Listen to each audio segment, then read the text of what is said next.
বিসমিল্লাহির রহমানির রহিম। আসসালামু আলাইকুম প্রিয় শিক্ষার্থীরা, আশা করি তোমরা সকলে ভালো আছো। আমরা অনলাইন ক্লাসে চলে আসলাম। আজকে আমাদের অনলাইন ক্লাসের বিষয়বস্তু হচ্ছে যুক্তিবিদ্যা। আমি ইহসান রহমান, প্রভাষক যুক্তিবিদ্যা, গোলাম মনির হোসেন মহিলা কলেজ। আজকে আমাদের আলোচ্য বিষয়বস্তু হচ্ছে যুক্তিবিদ্যা দ্বিতীয় পত্র তৃতীয় অধ্যায় আরোহের প্রকারভেদ। আরোহের প্রকারভেদে আমরা এর আগের অধ্যায়ে আলোচনা করেছি বৈজ্ঞানিক আরোহ এবং বৈজ্ঞানিক আরোহের বৈশিষ্ট্য নিয়ে। আজকে আমাদের আলোচ্য বিষয় অবৈজ্ঞানিক আরোহ এবং এর বৈশিষ্ট্য সমূহ নিয়ে। আমরা শুরুতে আসি অবৈজ্ঞানিক আরোহের সংজ্ঞা এবং উদাহরণ নিয়ে।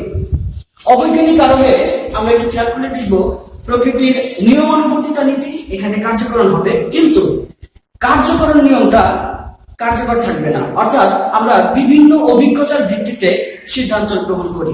অর্থাৎ বৈজ্ঞানিক আরোহে আমরা যেখানে একটি বাস্তব ঘটনা পর্যবেক্ষণ করতাম এবং প্রকৃতির নিয়মানুবর্তিতা নীতি কার্যকরণ নিয়মের উপর ভিত্তি করে সিদ্ধান্ত নিতাম, অবৈজ্ঞানিক আরোহে শুধুমাত্র প্রকৃতির নিয়মানুবর্তিতা নীতি বলবৎ থাকবে। প্রকৃতির নিয়মানুবর্তিতা নীতি, কিন্তু কার্যকরণ নিয়মটি থাকবে না। আমরা একটু লক্ষ্য করে দেখি, এ পর্যন্ত আমরা যতগুলো কাক দেখেছি প্রত্যেকটি কাকের রঙে কালো। এজন্য আমরা সিদ্ধান্ত নেই পৃথিবীর সমস্ত কাকই কালো রঙের। ঠিক এরকম ভাবে একটা সিদ্ধান্তের ক্ষেত্রে অবৈজ্ঞানিক আরোহ তার সিদ্ধান্ত এবং উদাহরণটা নির্ভর করে। অর্থাৎ আরেকটু ভালোভাবে বলতে গেলে বলতে হয়, অবৈজ্ঞানিক আরোহ সবসময় বাস্তব ঘটনা পর্যবেক্ষণ করে সিদ্ধান্ত নিবে। সেখানে প্রকৃতির নিয়মানুবর্তিতা নীতি থাকবে, কিন্তু কোনো কার্যকরণ নিয়ম বলবৎ থাকবে না। এরপরে আসি আমরা অবৈজ্ঞানিক আরোহের বৈশিষ্ট্যের উপরে। অবৈজ্ঞানিক আরোহের কয়েকটি বৈশিষ্ট্য রয়েছে। সেই বৈশিষ্ট্যগুলোর প্রথম বৈশিষ্ট্য হচ্ছে সার্বিক যুক্তিবাক্য। তোমরা আগের লেকচারে খেয়াল করে দেখবে বৈজ্ঞানিক আরোহ ঠিক এরকম একটা বাক্য ছিল। অর্থাৎ বৈজ্ঞানিক আরোহ একটি সার্বিক যুক্তিবাক্য স্থাপন করত। অবৈজ্ঞানিক আরোহ ঠিক তাই। আমি একটা উদাহরণ দিয়ে বিষয়টি বোঝানোর চেষ্টা করছি। এ পর্যন্ত যত কাক দেখেছি সবই কালো রঙের। সুতরাং পৃথিবীর সকল কাকই কালো। এই যে একটা উদাহরণ আমরা দিলাম, পৃথিবীর সকল কাকই কালো, এটা একটা সার্বিক যুক্তিবাক্য স্থাপন করলো। কোনটি সার্বিক, কোনটি বিশেষ, এই ব্যাপারে আমাদের আগে একটা লেকচার আছে, ওই লেকচারটা ফলো করলে তোমরা এই ব্যাপারগুলো বুঝতে পারবে। তাহলে আমরা বলতে পারি অবৈজ্ঞানিক আরোহ একটি সার্বিক যুক্তিবাক্য স্থাপন করে। আবার সংশ্লেষক যুক্তিবাক্য, অর্থাৎ অবৈজ্ঞানিক আরোহ একটা সংশ্লেষক যুক্তিবাক্য স্থাপন করে। সংশ্লেষক কিভাবে হয় এবং বিশ্লেষক কিভাবে হয় সেটা তোমরা আগের লেকচার ফলো করলেই বুঝতে পারবে। তুমি একটু খেয়াল করে দেখো। তারপরে আমি বলি পৃথিবীর সকল কাকই কালো। এখানে কাক সম্পর্কে আমরা নতুন একটা তথ্য দিলাম যে কাক হয় কালো। এই তথ্যটা কি একটি নতুন তথ্য। কেননা কাকের যদি জাতার্থ আমরা নির্ণয় করতে চাই, তাহলে আমরা বলতে পারি কাক হচ্ছে জীববৃত্তি সম্পন্ন প্রাণী, কাকের জীবন আছে, এটুকু আমরা বলতে পারি। কাক যে কালো সেটা কিন্তু আমরা কাকের মূল জাতার্থে কখনোই উল্লেখ করি না। যেহেতু এখানে কাক কালো এই নতুন একটা তথ্য আমরা দিলাম, সেই জন্য অবৈজ্ঞানিক আরোহ একটি সংশ্লেষক যুক্তিবাক্য স্থাপন করে। 3 নম্বর বৈশিষ্ট্য অনুকূল অভিজ্ঞতা। অবৈজ্ঞানিক আরোহে তোমরা একটু খেয়াল করে দেখবে সবসময় অনুকূল অভিজ্ঞতার ভিত্তিতে সিদ্ধান্ত নেওয়া হয়, কখনো প্রতিকূল অভিজ্ঞতার ভিত্তিতে সিদ্ধান্ত নেওয়া হয় না। এ পর্যন্ত তুমি যত কাক দেখছো সব কাক কালো। এই জন্যই তোমার কাছে বা তোমাদের কাছে এটা মনে হচ্ছে যে পৃথিবীর সকল কাকই কালো। অর্থাৎ সব সময় উদাহরণটা হবে বা আমরা বাস্তব ঘটনা যে পর্যবেক্ষণ করবো সেটা হচ্ছে অনুকূল পরিবেশে আমার চোখের সামনে যা থাকবে সেগুলো নিয়ে আমরা একটা সিদ্ধান্ত নেব। এরপর আসে বাস্তব ঘটনা পর্যবেক্ষণ। ঠিক একই ঘটনা, অনুকূল অভিজ্ঞতা এবং বাস্তব ঘটনা। অর্থাৎ আমি যা দেখবো বা আমরা যা দেখবো তার ভিত্তিতে আমরা সিদ্ধান্ত নেই যে পৃথিবীর সকল কাকই কালো। আমি একটা উদাহরণ দিই। আর একটা উদাহরণ এমন হতে পারে যে আমি একটু খেয়াল করলাম যে যত লাল ফুল আছে সব লাল ফুল গন্ধহীন। তো এই ভিত্তিতে আমি সিদ্ধান্ত নিলাম যে পৃথিবীর যত লাল ফুল আছে সব লাল ফুল হয় গন্ধহীন। অর্থাৎ এটাও কি একটা বাস্তব ঘটনা পর্যবেক্ষণ এবং অনুকূল অভিজ্ঞতার ভিত্তিতে সিদ্ধান্ত নেওয়া। 5 নম্বর বিষয়টি হচ্ছে আরোহমূলক লম্ব।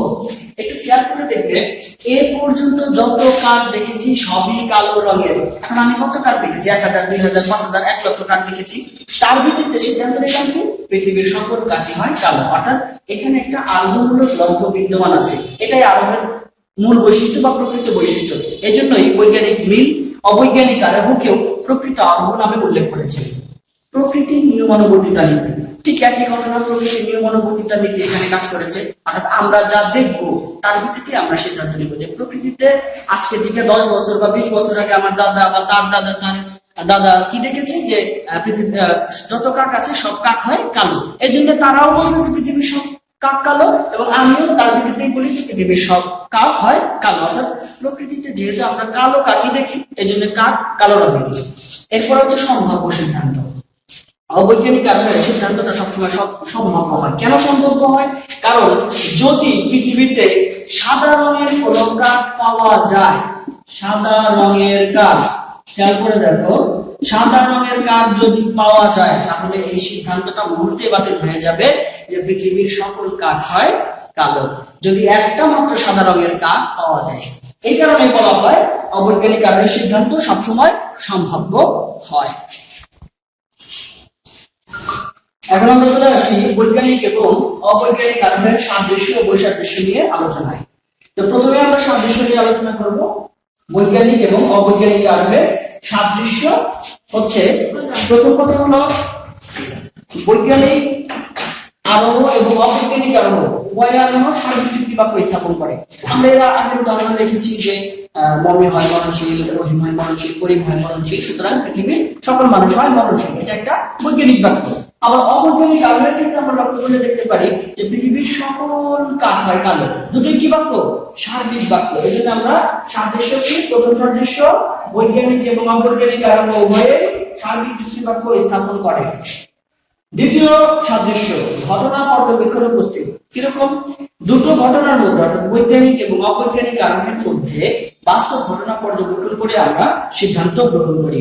যেমন বৈজ্ঞানিক আরোহে আমরা বলি পৃথিবীর সকল মানুষ হয় মরণশীল। এটা কি? কয়েকজন মানুষের বাস্তব ঘটনা পর্যবেক্ষণ করে আমরা সিদ্ধান্ত নিই। এবং অবৈজ্ঞানিক আরোহে ঠিক একই রকম ঘটনা ঘটে। 3 নম্বর বৈশিষ্ট্য প্রকৃত আরোহের অন্তর্ভুক্ত। বৈজ্ঞানিক আরোহে আরোহমূলক লম্ব বিদ্যমান এবং অবৈজ্ঞানিক আরোহেও আরোহমূলক লম্ব বিদ্যমান থাকে। এজন্যই আমরা বলতে পারি দুটো আরোহের কি প্রকৃত আরোহ। প্রকৃতির নিয়মানুবর্তিতা নীতি। বৈজ্ঞানিক আরোহে প্রকৃতির নিয়মানুবর্তিতা নীতি কার্যকরণ থাকে এবং অবৈজ্ঞানিক আরোহে প্রকৃতির নিয়মানুবর্তিতা নীতি কার্যকরণ থাকে। এজন্যই আমরা বলতে পারি দুটোতেই কি থাকে? সাদৃশ্য হিসেবে প্রকৃতির নিয়মানুবর্তিতা নীতি বিদ্যমান থাকে। বৈজ্ঞানিক এবং অবৈজ্ঞানিক আরোহের মধ্যে পার্থক্য সমূহ নিয়ে এবার আমরা আলোচনা করব। তো প্রথমে আসি বৈজ্ঞানিক এবং অবৈজ্ঞানিক আরোহের মধ্যে পার্থক্য সমূহ।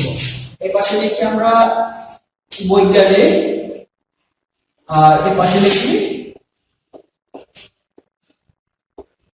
অবৈজ্ঞানিক। প্রথমে আসি বৈজ্ঞানিক আরোহ কার্যকরণ নিয়মের উপর নির্ভরশীল, আর অবৈজ্ঞানিক আরোহ কিসের উপর নির্ভরশীল? প্রকৃতির নিয়মানুবর্তিতা নীতির উপর নির্ভরশীল। এই দুটো বিষয় আমাদের খুব ভালো মতো বুঝতে হবে যে প্রকৃতির নিয়মানুবর্তিতা নীতি কি এবং কার্যকরণ নিয়মটা কি মূলত। তো আমরা প্রথমে বলি যে বৈজ্ঞানিক আরোহে আমরা যে জিনিসটা দেখি যে করিম হয় মরণশীল, রহিম হয় মরণশীল, সক্রেটিস হয় মরণশীল, অতএব পৃথিবীর সকল মানুষ হয় মরণশীল। এখানে আমরা প্রকৃতির নিয়মানুবর্তিতা নীতি প্লাস কার্যকরণ নিয়ম, দুইটা নিয়মেই কাজ করে একটা বৈজ্ঞানিক আরোহের সিদ্ধান্ত গ্রহণ করি। সেক্ষেত্রে শুধুমাত্র প্রকৃতির নিয়মানুবর্তিতা নীতি কিরকম, যে অতীতে যেরকম ঘটনা ঘটেছে ভবিষ্যতে একই রকম ঘটনা ঘটবে, এটা হচ্ছে প্রকৃতির নিয়মানুবর্তিতা নীতি। আর কার্যকরণ নিয়মটা হচ্ছে এরকম যে প্রত্যেকটি ঘটনারই কারণ থাকবে এবং যে ঘটনাটা ঘটবে বা কার্য ঘটবে সেই ঘটনার পেছনে অবশ্যই কারণ আছে। এটা হচ্ছে কার্যকরণ নিয়ম। যেমন মানুষ অতীতে মারা গেছে, এটা প্রকৃতির নিয়মানুবর্তিতা নীতি। মানুষ কেন মারা যায়, মানুষ মারা যাচ্ছে, এটা প্রকৃতির নিয়ম এবং কার্যকরণ নিয়ম। এই দুইটা বিষয়ের উপর ভিত্তি করে আমরা সিদ্ধান্ত নিই সবসময় বৈজ্ঞানিক আরোহ প্রকৃতির নিয়মানুবর্তিতা নীতি এবং কার্যকরণ নিয়মের উপর নির্ভরশীল। অপরদিকে অবৈজ্ঞানিক আরোহে শুধুমাত্র প্রকৃতির নিয়মানুবর্তিতা নীতি বিদ্যমান থাকে। যেমন মানুষ ও মরণশীলতা। কিরকম? মানুষ ও মরণশীলতার মধ্যে আমরা একটা কার্যকর নিয়ম আবিষ্কার করে ফেলি যে মানুষের জন্মগ্রহণ করলে তাকে মরতেই হবে, অর্থাৎ সে মরণশীল। এটাই হচ্ছে কার্যকর নিয়ম। অপরদিকে প্রকৃতির নিয়মানুবর্তিতা নীতিটা কিরকম? আমি বললাম যত লাল রঙের ফুল দেখেছি প্রত্যেকটি লাল রঙের ফুলই হচ্ছে গন্ধহীন, অর্থাৎ লাল রং ও গন্ধহীন এই দুটার মধ্যে কোনো সম্পর্ক স্থাপন না করে আমি সরাসরি একটা অবৈজ্ঞানিক কারণ অর্থাৎ বাস্তব ঘটনা পর্যবেক্ষণ করে বলে দিয়েছি যে পৃথিবীর যত লাল রঙের ফুল আছে প্রত্যেকটা লাল রঙের ফুল হচ্ছে গন্ধহীন। যদি আমরা কোনো লাল রঙের ফুল সুগন্ধযুক্ত পেয়ে যাই তাহলে কিন্তু এই সার্বিক বাক্যটি মিথ্যা প্রমাণিত হয়ে যাবে। আমরা আসতেছি এই ব্যাপারে। দ্বিতীয় পার্থক্যে আসি, সিদ্ধান্ত অনুমানের সতর্কতা আর অবৈজ্ঞানিক কারণে সিদ্ধান্ত অনুমানের কোনো সতর্কতা নেই। বৈজ্ঞানিক কারণে সিদ্ধান্ত সবসময় সতর্কতার সাথে নির্ণয় করা হয়, যে সতর্কতার সাথে নির্ণয় করার ফলে যেমন মানুষের মরণশীলতার সাথে একটা কার্যকর নিয়ম আবিষ্কার করি, আমরা বলি সকল মানুষ হয় মরণশীল। কিন্তু প্রকৃতির নিয়মানুবর্তিতার আমরা কোনো ধারণা ধরে আমরা কি করি? পৃথিবীর সকল কাক হয় কালো, পৃথিবীর সকল কাক হয় কালো। এখানে যদি একটা সাদা রঙের কাক পাওয়া যায় এই সিদ্ধান্তটা একেবারে বাদ হয়ে যাবে। এরপরে আসি সদর্থক ও নয়ার্থক। বৈজ্ঞানিক কারণ সবসময় সদর্থক এবং নয়ার্থক অর্থাৎ ইতিবাচক এবং নেতিবাচক উভয় দৃষ্টান্ত পর্যবেক্ষণ করে সিদ্ধান্ত নেয়। যেমন ম্যালেরিয়া রোগের কারণ হিসেবে শুধুমাত্র মশার কামড়কে নির্ধারণ করে না, আরো আনুষঙ্গিক অন্যান্য কারণ নির্ধারণ করে বৈজ্ঞানিক কারণ সিদ্ধান্ত নেয় যে এই মানুষটার ম্যালেরিয়া এই কারণে হয়েছে। অপরদিকে অবৈজ্ঞানিক কারণ সবসময় কয়েকটি বাস্তব ঘটনা পর্যবেক্ষণ করে সিদ্ধান্ত নিয়ে ফেলে যে সকল কাক হয় কালো। কিন্তু আমাদের জানা মতে বর্তমান প্রযুক্তির মাধ্যমে বা আধুনিক যুগে এসে আমরা জানতে পেরেছি অস্ট্রেলিয়া মহাদেশে সাদা কাক পাওয়া যায়। অর্থাৎ এখন আমি বলতে পারি যে পৃথিবীর সকল কাক হয় কালো এই বাক্যটি ভুল প্রমাণিত হয়ে যাবে। এরপর আসুন যে বৈজ্ঞানিক কারণ হচ্ছে জটিল প্রক্রিয়া আর অবৈজ্ঞানিক কারণ হচ্ছে সহজ সরল প্রক্রিয়া। কিরকম জটিল প্রক্রিয়া? বৈজ্ঞানিক কারণে সবসময় একটি কার্যকর নিয়ম, সংশ্লেষণ, বিশ্লেষণ, তারপরে অনুমান, বিভিন্ন ধরনের প্রক্রিয়া এবং এই প্রক্রিয়াগুলো অনুসরণ করে বৈজ্ঞানিক কারণে সিদ্ধান্ত গ্রহণ করা হয়। কিন্তু অবৈজ্ঞানিক কারণে একদম সহজ সরল ভাবে 10টা দৃষ্টান্ত বা 1000টা দৃষ্টান্ত দেখে আমরা সিদ্ধান্ত নিয়ে ফেলি যে অবৈজ্ঞানিক কারণে পৃথিবীর সকল কাক হয় কালো, সকল লাল ফুল হয় গন্ধহীন।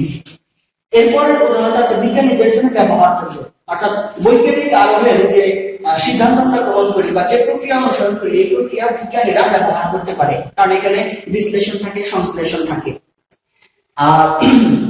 অপরদিকে অবৈজ্ঞানিক কারণ হচ্ছে সাধারণ মানুষের জন্য। সাধারণ মানুষ কি করবে? 10টা দৃষ্টান্ত দেখছে, দেখে বলে ফেলছে যে এইভাবেই হয়, অর্থাৎ পৃথিবীর সকল কাক হয় কালো। কিরকম? যে 10টা বা 20টা কাক দেখছে, দেখে এই কাকগুলো হচ্ছে কালো, তাই পৃথিবীর সকল কাক হয় কালো। এভাবেই আমরা বলতে পারি যে বৈজ্ঞানিক আরোহ এবং অবৈজ্ঞানিক আরোহ এই দুটোর মধ্যে আমরা কিছু পার্থক্য নির্ণয় করতে পারি। এরপরে আমরা আসবো হচ্ছে অবৈজ্ঞানিক আরোহের মূল্য। অবৈজ্ঞানিক আরোহের মূল্য আমরা খেয়াল করে দেখবো যে অবৈজ্ঞানিক আরোহের যে সিদ্ধান্ত আমরা গ্রহণ করি সেই সিদ্ধান্ত একটা মাত্র ব্যতিক্রম সিদ্ধান্ত পেলে সমগ্র সিদ্ধান্তটা বাদ হয়ে যায়। কিরকম? যে পৃথিবীর সকল কাক হয় কালো, কিন্তু আমরা এখন বর্তমানে জানি কি যে অস্ট্রেলিয়া মহাদেশের কাক হয় সাদা, এই জন্য অস্ট্রেলিয়া মহাদেশের সাদা রঙের কাক আছে, তাহলে এই বাক্যটা সম্পূর্ণ ভুল প্রমাণিত হয়ে যায়। তারপরেও অবৈজ্ঞানিক আরোহের কোনো মূল্য নেই, যদিও যুক্তিবিদ বেকন বলেছেন অবৈজ্ঞানিক আরোহ হচ্ছে শিশুসুলভ আরোহ, এর কোনো মূল্য নেই। তবে আমরা একটু খেয়াল করে দেখবো আমরা যে বৈজ্ঞানিক আরোহগুলো সিদ্ধান্ত নেই বা ঘটনা পর্যবেক্ষণ করি সেই প্রাথমিক স্তর হচ্ছে অবৈজ্ঞানিক আরোহ। এই জন্যই আমরা বলতে পারি যে অবৈজ্ঞানিক আরোহ একেবারেই মূল্যহীন নয়, কেননা অবৈজ্ঞানিক আরোহমূলক লক্ষ্য আছে, অর্থাৎ এটা একটা প্রকৃত আরোহ। অবৈজ্ঞানিক আরোহে ঘটনা পর্যবেক্ষণ করা হয়। অবৈজ্ঞানিক আরোহ হচ্ছে বৈজ্ঞানিক আরোহের মূল ভিত্তি বা প্রাথমিক স্তম্ভ বলা যায় অবৈজ্ঞানিক আরোহ। এই হিসাবে আমরা বলতে পারি অবৈজ্ঞানিক আরোহের মধ্যে মূল্যবান বিদ্যমান রয়েছে। ধন্যবাদ সকলকে।